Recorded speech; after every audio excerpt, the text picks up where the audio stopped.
Now, when we choose Save or Save As, it will automatically default this to a Photoshop file because you're making a file that has layers in it. And you're going to want to be able to always come back and edit these layers. And the file format that contains those layers is .psd. That's what we want, so we'll click Save. Now that will make a Photoshop layered file that we can always open back up, turn layers on and off, delete layers, adjust the mask, do whatever we want to do. But if I wanted to put this on Facebook, send it to a friend, email it, put it on my website, any of those things, then this format's not going to work. So last thing, File, Save for Web. When we choose Save for Web, that will bring up the Save for Web dialog box where you can give it a better size because it's too big.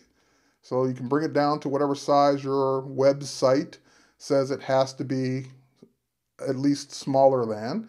1024 is a good web size. You can make it even smaller. So let's say, for example, you wanted to make it 800 is the highest or the longest dimension. And that will automatically size it width and height accordingly. You can choose the quality, you can choose the format, JPEG, GIF, PNG, so forth and so on. JPEG is the most common format for images. And that's going to bring the file size all the way down to 78.41K. So we're going to go ahead and click Save. It's going to ask us where. We can call it whatever we want. So we can say Rockstar Web Image.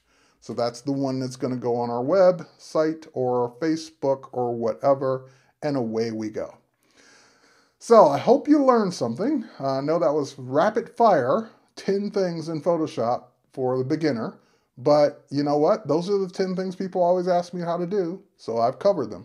Now, if you missed something, you need to learn more, there are all these resources out there, including my podcast and Adobe TV and more and more and more and more and more. But for now, you've got this video. You can always go back, watch it again, see which things you need to do over and over again until you get it better.